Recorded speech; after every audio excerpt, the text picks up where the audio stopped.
प्रदेश में खाने पीने की दुकानों पर नाम लिखने और सीसीटीवी लगाने पर सरकार ने क्या दिए आदेश। सुप्रीम कोर्ट ने इससे पहले भी लगाई थी रोक। क्या दुकानों पर नाम लिखवाना सुप्रीम कोर्ट के आदेश का उल्लंघन है? हिमाचल में भी लिखवाए जाएंगे नाम? इन सारे सवालों के जवाब हम आपको विस्तार से बताते हैं। नमस्कार, मैं हूं रूबी और आप देख रहे हैं जनदर्पण न्यूज। खाद्य पदार्थों में मिलावट के आरोपों के बाद उत्तर प्रदेश सरकार ने सभी खाद्य दुकानों पर संचालक, प्रबंधक और मालिक का नाम दिखाने का आदेश दिया है। सरकार ने इसके अलावा होटलों, रेस्तरां और खाद्य सामग्री बेचने वाली दुकानों पर काम करने वाले शेफ और कर्मचारियों के लिए मास्क के साथ दस्ताने पहनना अनिवार्य करने और सीसीटीवी कैमरे लगाने के आदेश भी दिए हैं। 2 महीने पहले ही उत्तर प्रदेश और उत्तराखंड में पुलिस ने कांवड़ यात्रा मार्ग पर खाने पीने का सामान बेचने वाले दुकानदारों को बड़े बड़े स्पष्ट अक्षरों में नाम लिखने के आदेश दिए थे, जिस पर बाद में सुप्रीम कोर्ट ने अंतरिम रोक लगा दी थी। हालांकि तब सीसीटीवी कैमरा, मास्क और दस्ताने की बात शामिल नहीं थी। लखनऊ में एक उच्च स्तरीय बैठक की अध्यक्षता करते हुए यूपी के मुख्यमंत्री योगी आदित्यनाथ ने लोगों की सेहत और सुरक्षा सुनिश्चित करने के लिए मौजूदा नियमों में बदलाव के निर्देश भी दिए हैं। अब बात करते हैं कि सरकार ने क्या आदेश दिए। मंगलवार को मुख्यमंत्री योगी आदित्यनाथ की अध्यक्षता में हुई उच्च स्तरीय बैठक के बाद यूपी सरकार की तरफ से जारी एक बयान में कहा गया है कि खाद्य प्रतिष्ठानों पर संचालक, प्रबंधक, प्रोप्राइटर और अन्य संबंधित कर्मचारियों के नाम प्रदर्शित किए जाने चाहिए और इसके लिए खाद्य सुरक्षा और मानक अधिनियम में जरूरी बदलाव किए जाएं। यही नहीं, सरकार ने होटलों, रेस्तरां और खाद्य प्रतिष्ठानों पर भी सीसीटीवी लगाना भी जरूरी किया है। इस बयान में हाल ही के दिनों में कुछ घटनाओं का जिक्र करते हुए कहा गया है कि देश के अलग अलग हिस्सों में जूस, दाल और रोटी जैसे खाद्य पदार्थों में मानव अपशिष्ट, खाने के अयोग्य पदार्थ की मिलावट की घटनाएं सामने आई है। सरकार के बयान में कहा गया है कि यह कृत्य भयावह है और लोक स्वास्थ्य के लिए गंभीर खतरा है।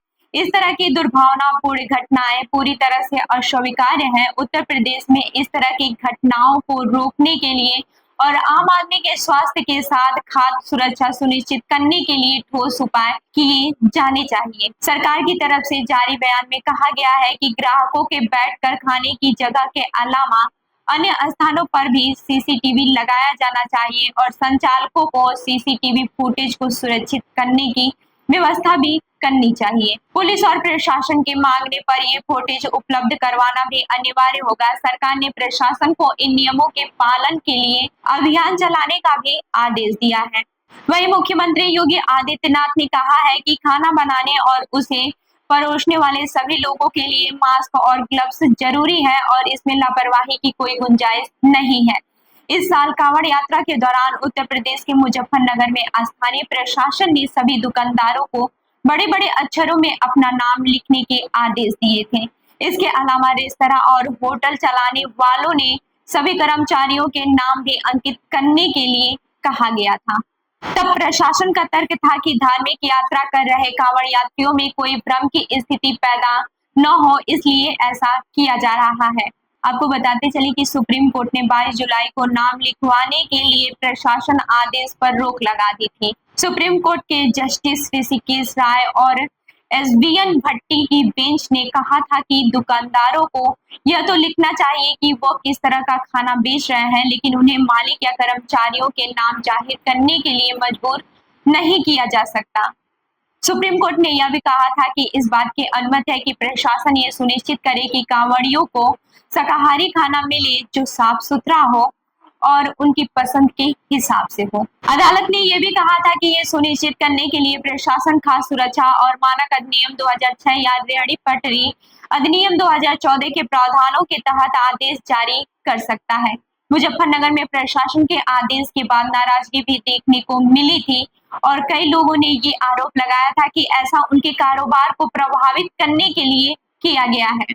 सुप्रीम कोर्ट के आदेश के बाद कई दुकानदारों ने अपने नाम के बोर्ड दुकानों से हटा दिए थे। हालांकि ये सवाल भी उठ रहा है कि सुप्रीम कोर्ट के नाम लिखवाने के आदेश पर रोक के बावजूद सरकार का ये नया आदेश क्या सुप्रीम कोर्ट के दुकानों पर नाम लिखवाने पर अंतरिम रोक के आदेश का उल्लंघन है।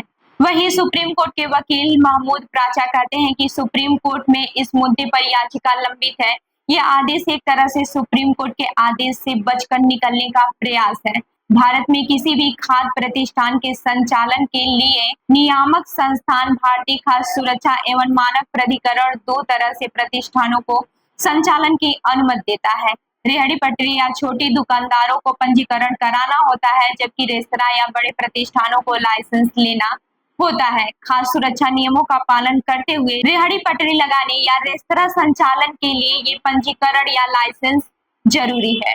महमूद ने आगे कहा कि राज्य स्तर पर सरकार FSSAI कानून को नहीं बदल सकती है। ये कानून खाद्य सुरक्षा के लिए है, लेकिन जो तर्क सरकार ने दिया है वो इस कानून के मकसद के साथ तर्कसंगत नहीं है। सुप्रीम कोर्ट का एक आदेश ये कहता है कि संसद या राज्य विधानसभा कोई ऐसा कानून नहीं बना सकती है जो सुप्रीम कोर्ट के किसी आदेश को रद्द करने के उद्देश्य से लाया जाए।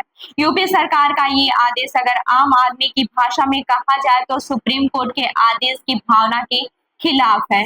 वहीं हिमाचल प्रदेश सरकार में मंत्री विक्रमादित्य सिंह ने एक बयान में कहा है कि हिमाचल प्रदेश में भी रेहड़ी पटरी लगाने वाले को पहचान पत्र जारी किए जाएंगे। यूपी की तर्ज पर हिमाचल प्रदेश में भी तह बाजारों को अपना नाम और पहचान पत्र लगाना होगा। हालांकि बुधवार को विक्रमादित्य सिंह ने अपने बयान पर सफाई देते हुए कहा, इस आदेश का यूपी या अन्य किसी राज्य से कोई लेना देना नहीं है। हिमाचल एक अलग राज्य है।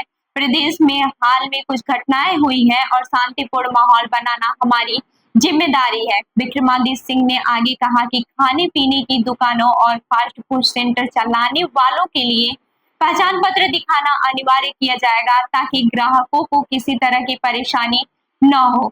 हिमाचल प्रदेश में बाजारों के लिए पॉलिसी निर्माण को लेकर विधानसभा अध्यक्ष कुलदीप सिंह पठानिया ने समिति गठित भी की है। इस समिति की पहली बैठक मंगलवार को हुई थी। इस 7 सदस्यीय समिति में मंत्री विक्रमादित्य भी शामिल हैं। तो इस खबर पर आपका क्या है कहना, हमें जरूर बताइएगा। तब तक के लिए जुड़े रहिए हमारे साथ, देखते रहिए जनदर्पण न्यूज। धन्यवाद।